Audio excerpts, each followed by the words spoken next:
I'm going to jump straight in with the first question here, Niraj. I want you to tell us a little bit about how you got into sales. I don't know a single person ever who thought, you know what, I want to be a salesperson. Nobody does that. And, Northern Ireland in 1990, it wasn't a very exciting place to be. There was no internet, there was 4 TV channels, there wasn't really much to do. And, now Belfast especially is quite thriving, but 25 years ago it wasn't. And everybody I know left school and went to England or Scotland. And that's what I did. And I thought, what I want to do, I don't want to go to university or college. I didn't enjoy school. What can I do that can make a difference? And being a teenager, all I wanted to do was be a rock star and have a girlfriend and be rich. That was that was all I really cared about at that time. You grew up in a small town in Northern Ireland, you have these ridiculous aspirations just to escape or be part of the small town. I just wanted to escape. And that was it. And I put, demo tapes together and worked with loads of producers, and all my years stacking shelves in the supermarket. It used to be called Stewart's Supermarket. I think Tesco ended up buying it. And that's what they stacked shelves for 3 years, every summer, every Christmas, weekends work, even Sundays. Back in those days, shops weren't open on Sundays, so I worked Sundays for double time, And I saved up thousands of pounds, spent it all to be a rock star, and then thinking, just believed through pure naivety and lack of knowledge that I'd be the next Bruce Springsteen. And I came to England and I gave my, demo tape, not even a CD, a cassette tape, to all the record companies in those days. And every single one said no. And I was humiliated and I was ashamed and embarrassed. And I spent the next kind of 2 years of my life unemployed and living in a council estate in North London, which was pretty horrible. Yeah. But I felt too ashamed to go back home. The fact that all my friends were having a good time at university and having a good laugh, and here I was broke and struggling, made things worse. And then one day my father came over saying, look, you've got to sort this out. I can't have this, you being unemployed and depressed and miserable all the time. You've got to sort yourself out. But the problem was I couldn't find a job. So we got the local newspaper, Evening Standard. We went through that. And the only thing I could get a job that had no experience was working in sales. And that was it. And that's how I started in sales. And I applied for the job. I called them up and they asked me to come in. And within 10 minutes, I got the job. I'm like, really? Oh my God, this is fantastic. And first day of the job, they gave me like an A4 script and they gave me 1 hour to learn it. I had 1 hour to learn the script. And I got on the phone and I started pitching and the client objected. I hadn't a clue what to say. I turned to my boss and said, keep talking, keep reading, finish the script. So I'm trying to read the script. People would hang up on me, say you're not listening to me, go away. And they kept hanging up. And after a week, pretty much everybody left. And I thought, this isn't right. I need to get a job where I can get some training. So I just looked up media companies and I called every media company. I knocked their doors, dropped off my CV. This went on for about 4 days. Everybody kept saying no to me. And then luckily, Centaur Media was a beast of a magazine publishing company in the 80s and 90s. And the receptionist was Irish. And we got on really, really well. Brilliant. And she introduced me to the head of HR who met me and gave me the job. And that was a relief. And they gave me proper training for a week. All the usual stuff in the 90s, always be closing, IATA, DIPITA, spin selling, the usual basic stuff. But back then, that was quite important. Yeah. Not so much now, but it was back then. And that's how I started off in sales. I started off at the very, very bottom on £10,000 a year, which in London is not an easy salary to live off. And I just started off at the very, very bottom and just worked my way up, worked my way up, and worked my way up. And I'm just listening to this and I'm going, do you know what? Your first experience in sales was trying to sell that demo tape. How was I wasn't aware of it though at the time. That was the thing, Of course not. But that was your first experience in sales, and to progress from there to get to where you were and where you are now, such a journey, and lots and lots of knowledge to capture. So from that point, you've obviously faced challenges over the years. Is there any particular challenges that you faced then that you see people still facing now? The big problem people face then, they still face now, is that most people call up and they try and sell their product to you. Okay. What they should be doing is calling you up and trying to build a relationship. Now, back in those days, there was no internet. There was no way of finding out really about a client. It was quite difficult. Now, there's no excuse not to connect with somebody. You have Google and you have LinkedIn, who are the two best tools you can possibly have. And before I call anybody, because I still prospect as well, people don't realize I still prospect because I run a business and I'm responsible for paying my business bills, my coaching insurance, going to events. I have a PA. I have overheads, so I still have to sell. I still have to prospect, and when I do that, I use Google. I use somebody's website. I use their LinkedIn profile, and I spend at least 10 to 15 minutes researching, thinking, okay, what can I talk about? How do I lead this conversation? Do I have anything in common with this person? And that's what I talk about first when I call somebody, and that's really, really important. And it's how you bond with people. And it just shows respect that you've taken the time and the effort to connect with somebody and understand them. Because here's the thing, I buy from people when I look at things that I have no loyalty to and things I do have loyalty to. So I have no loyalty to the insurance industry. I change my credit cards all the time. I'm ruthless about it because I have no relationship with these people. Whereas things like my car, I've had an Audi. I only drive Audis for the last 5 years because their customer service is the best. They take care of me. They know my name. I've been with the AA for 27 years because they take great care of me. They know me. They've always been good to me. I have a relationship with them.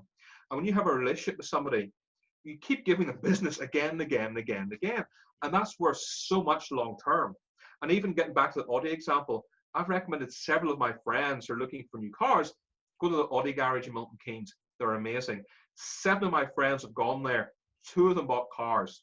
So Audi made about 70, 80,000 pounds just off my recommendations. That's the power of a good relationship in sales, Kenny. And it's a big thing salespeople miss. They're so obsessed with KPIs and getting 40 phone calls a day. They should be thinking of 20 sales calls a day and building better relationships. That would be a very true reflection of the commonality between prospecting and sales management. I believe that there's a lot of consistencies and cohesiveness between what sales management is telling their sales staff to do and what the sales staff are actually executing. And it kind of forces them, like you say, to jump in, not pick the particulars, not focus on the relationship, and they're just focused on how can I get this money. And I think that's Yeah. one of the biggest problems that salespeople are facing. So that would be a commonality in challenges then and now. Is there any new challenges that you see people facing? A lot of problems people are facing at the moment is they don't want to pick up the phone because everybody's going through a very tough time right now with COVID-19. Yeah. A lot of businesses have put staff on furlough. Hmm. A lot of businesses have just put all spending on hold for 6 months. And you can't change that. And that's quite complicated. And so a lot of people are just giving up, which shocks me, or they're spamming people like mad on email. The amount of emails I've received from people who I haven't spoken to in 2 years or who unsubscribed from 2 years ago is shocking. I've just been unsubscribing, and now it's got to the point where I'm just blocking people because I'm getting 200 to 300 emails a day from people, many of whom I don't know, just sending me terrible emails that are so badly thought through, where they talk about themselves, they make presumptions, they know nothing about me, and they try and sell to me.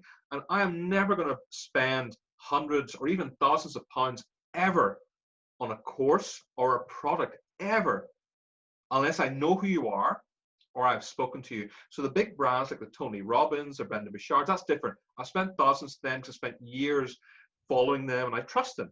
But if I've never heard of you before, I will not buy from you unless I've spoken to you like this on Skype or Zoom, unless we've had at least a few phone call conversations, or I met you at a networking event, or we've had some kind of correspondence on LinkedIn. There has to be some kind of conversation there. Yeah. And most people don't realize that because a lot of the time they're badly trained. And that's the big problem with sales. People aren't trained properly. Their boss says to them, just get in the phone and figure it out, or watch these YouTube videos and get in the phone tomorrow. Or they're getting 1 day of sales training and they're never trained again. And here's facts about sales training, Kenny. 50% of what you learn, you forget the next day.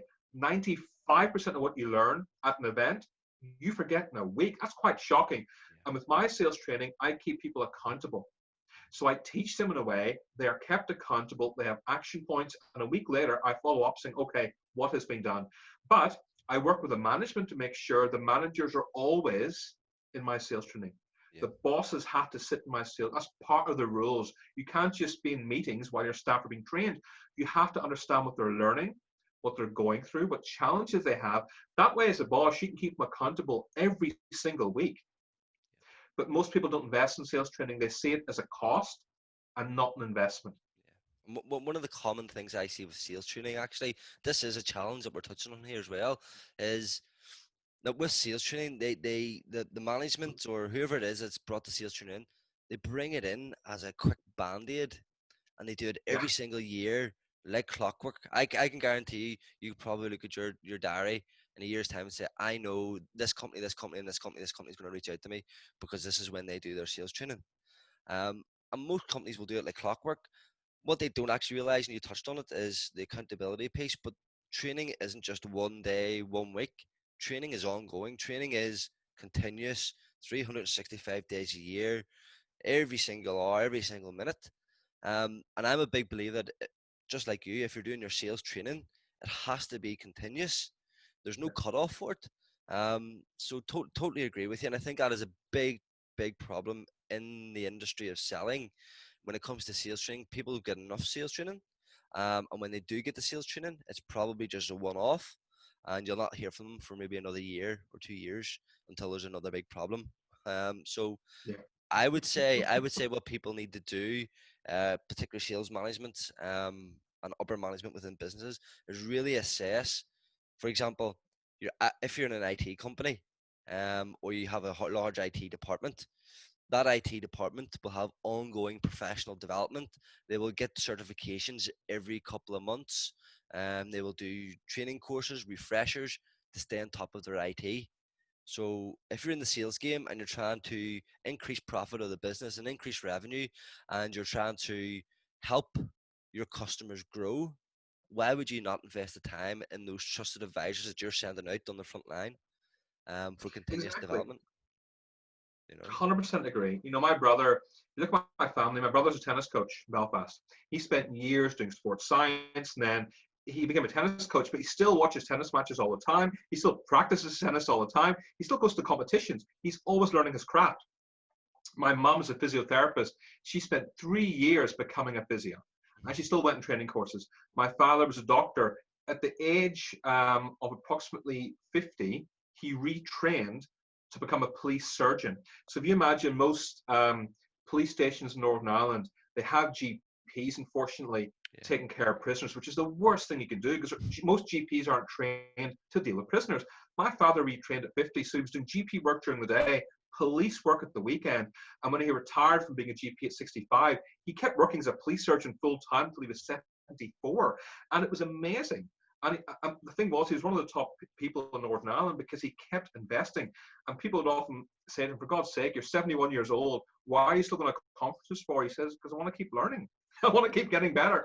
And I was very lucky to be inspired by that and to see that firsthand. And yet, salespeople are not given 3 years training or 2 years training or 1 year's training. They're given anywhere from a day to maybe a week, but then they don't do anything for another 12 months and they forget most of what they learn and then they go on autopilot. And that's why most salespeople have this terrible reputation because they all sound the same. And salespeople, I personally don't believe salespeople are bad. I really don't. I just believe they're badly trained. Yeah. It is the old adage, bad training, bad sales management, you know, all of those things come into play, especially bad sales culture here in Northern Ireland. As we discussed earlier on, just before we jumped on, the sales culture in Northern Ireland is so backwards, so dated, it's so KPI driven, where we now more than ever, actually, with COVID-19, we live in a time more than ever where relationships, and you've already touched on that, relationships are more important now than ever. And it's developing that relationship with your customers. So totally agree with all of that. That would nicely lead on to what I would like to ask you next. The top three tips for sales professionals. So we've covered the challenges. What would be your top three tips for people to sell better? Okay. Number one tip's really important. Hmm. The more you learn, the more you earn. That's so important. And most salespeople need to really understand podcasts are free. There's no excuse not to learn a sales podcast. There's so many good ones out there. I'm launching my own sales podcast, Thrive in Sales, in the middle of May. But that's actually quite different. It's sales training and well-being, because not a lot of people talk about well-being in sales. So that'll be coming out in a couple of weeks' time. But I listen to sales podcasts every day for at least half an hour. So today, before we spoke, I went for my morning walk for half an hour. I'm listening to Victor Antonio. He's a brilliant American sales trainer. 15-minute podcast, listen to 2 episodes, brilliant.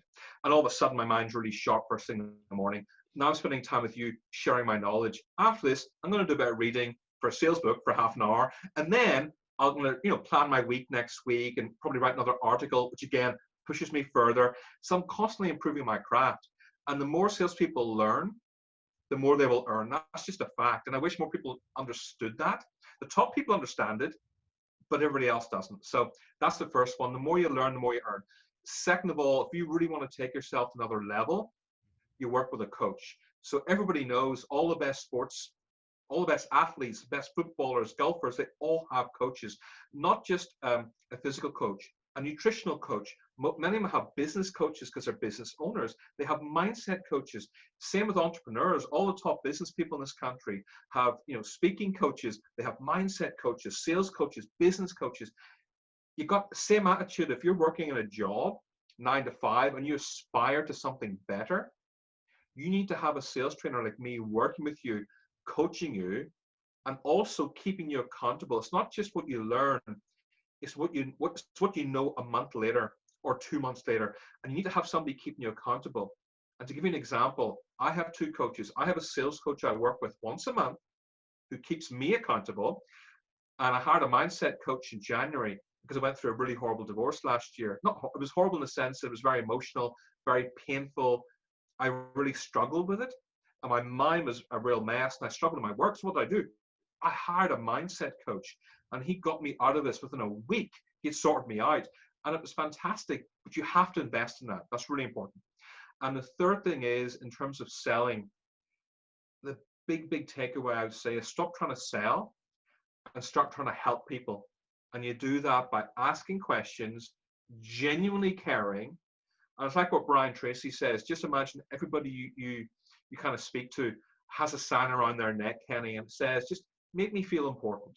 That's it. Just imagine you're talking to your best mate and you're trying to help them out.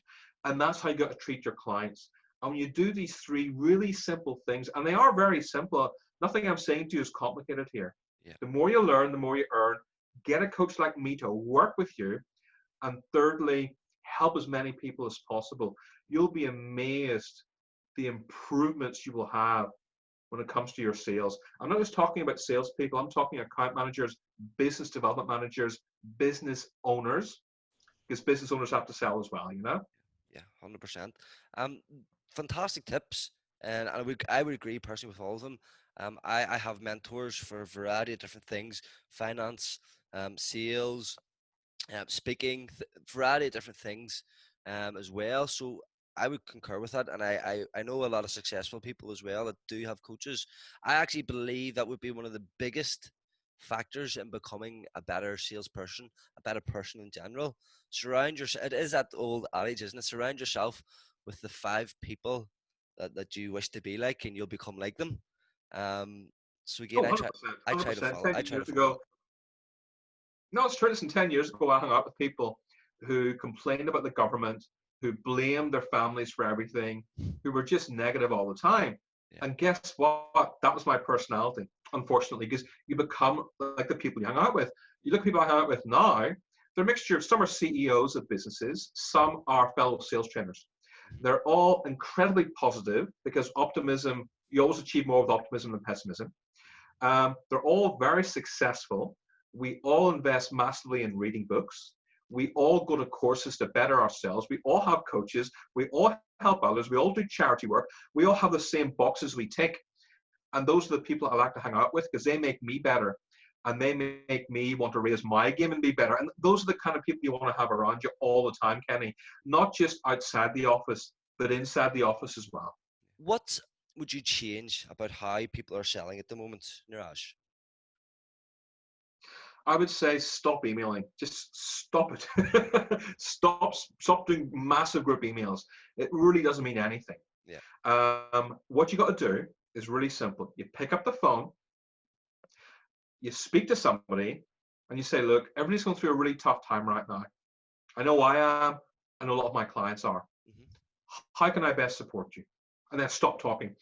And that's a really powerful thing. I started doing this 6 weeks ago, Okay. and it's been a game changer to me because a lot of the clients that I have who've got no money at the moment, my relationships with them have improved massively Hmm. because I'm supporting them. Even though one or two of them don't even have money anymore, and I know this for a fact, I'm not going to desert my clients because they're going through a tough time. Yeah. I stood by them, I've helped them, I've listened to them. I'm asking for nothing in return. I'm not saying to them, look, guys, when things get better, you better think of me. No, I'm just trying to help them as much as I can. And quite often, business owners, especially, they just want someone to vent to sometimes because Yeah. being a business owner can be quite lonely. It can be. Yeah. And just having me listen to them vent their frustration once a week about things that aren't being done properly, or staff who are on furlough and still whining, complaining, despite the fact they're getting paid 80%. They're going through tough times. And for me, just to listen is really important. Yeah. And then quite often I'll say, you know what? I'm going to share some content with you. You know what? I'm going to introduce you to somebody on LinkedIn who I think may be interested in doing business with you. And all I'm doing is helping people. I've been doing that since the middle of March. And what happened was in the middle of April, one of my existing clients recommended me to a recruitment consultant. And the recruitment consultant contacted me. He said, look, I've been recommended to you from your client. He took me very seriously. Hmm. And now he's hired me as a one-to-one coach. That's just based on a really good recommendation of me helping people. I got a second person I've just been helping, really helping, supporting. She got a refund. She had a holiday booked in July, and she got £900 refund. And she's invested in me as a coach now because I helped her, I supported her. I didn't ask for anything in return. I Yeah. just was there for her. And that's what you have to do now in sales. These massive emails, they might work in 6 months' time, but they're really not working now. Yeah. Not unless you've got a database of 100,000 people. But for most people, my database is 90 people. That's it. Yeah. My newsletter list is 90 people. Every Thursday, I send out a newsletter. And I spend all Thursday afternoon engaging with my readers. I got a 62% open rate, which is quite high. A lot of the time, they come back to me with questions. Yeah. But a lot of these people want to become my clients because I engage with them. And I guess my newsletter every Thursday is the only email I send out, which I don't want to use the word generic because it's not, it's still very personal, but it only goes to those 90 people and nobody else. And when they come back to me afterwards, I engage with them. I talk to them. I often pick up the phone saying, that's a really good point you made there. Talk to me more about that. Again, I listen to them. I'm not saying to them, look, you got to hire me right now. I'm not saying to them, look, I'll do you a special offer right now. Look, I got last space available tomorrow. Book it now or else. I don't do that nonsense. I just give so much value that people want to do business with me. Of course, I do a trial close near the end. That's very important. You have to ask for the business. But I give so much Yeah. value that people now don't hesitate to do business with me. Whereas maybe 2 years ago when I started off, I was a bit more desperate because it's like, how do I run a business? How do I pay? How do I do these things? And I didn't earn as much business 2 years ago, Kenny, because I was trying to sell too much. Whereas now I give as much value as I can and I sell at the very end. And that's the way you should be doing business. You know, you made some valid points there in terms of helping people. In the sales profession, people think that by helping people, it's throwing information down their throat, and Yeah. telling them this is what you need to do, and you need to be looking at this, and if you don't look at this, this is going to happen to your business. And a lot of the time, you use fear as a tactic, to get what you want, or to make people think that you're helping them. You're basically helping without being sincere. Um, and I think that's a big problem. It's very simple. You can use LinkedIn. I connect. I have this thing where I collect people. I have a network of people that do different things. One is in freight, one does logistics, one does IT, one does finances. Collect all different types of people. And if you're on LinkedIn and you're scrolling through LinkedIn and you see someone asking for something, well, guess what? I've got someone for that, so I can refer that Mhm. person. This person might be a business owner, so I'm trying to help a business owner, and I'm also working with a business owner. So I've got a win-win for myself and a win-win for everybody involved. So it doesn't necessarily need to be a big gesture. It doesn't necessarily need to be, oh, I'm going to send this guy a bottle of gin or a bottle of vodka. Yeah. You know, he's he's feeling down, or I want to let him know that I'm thinking about him. All you could do is simply make a referral. It's very, very simple and very, very easy to do, especially with technology today. So totally agree with you, and I practice that as well, Niraj. So let's move on and talk a little bit more about what you're doing at the minute, and where people can find you, and all of that great stuff as well. Okay, the best way to find me is on LinkedIn. Hmm. So it's Nirajkapur. There's not that many people with my name, and you'll see my picture. It's a bald head. It's kind of obvious it's me, you know. So you'll find me on LinkedIn. That's the easiest way. Okay. And obviously, everybodyworksinsales.com, my website. You're Hmm. welcome to go there. But LinkedIn, I'm on 2 or 3 hours a day because 40% of my business is LinkedIn. Brilliant. So I'm spending every morning. I spend coaching. So I'll do one-to-one coaching with entrepreneurs and kind of micro businesses, or I'll do group training with businesses of say 10 people or less. Hmm. So that's what I do most mornings. Every afternoon, I'm doing interviews to promote this book. It's the Easy Guide to Sales for Business Owners. Brilliant. That's something I'm really proud of. My first book is Everybody Works in Sales, and that's the book that launched my coaching career actually, because most sales books are facts and figures. So Hmm. Everybody Works in Sales is storytelling of my 23 years in the sales business. And then of each chapter, it's here's a lesson I've learned. And when people tell stories in sales, it's way more effective than just telling facts and figures. People remember stories, they do. And that's why I always encourage people to use storytelling, especially in presentations. So I'm spending all afternoons doing interviews for my book. And then the evening, I'm preparing my new podcast, which is launching middle of May, called Thrive in Sales. So I'm working with Keith Rosell. So it's my first time working with somebody else, which is quite nice. Okay.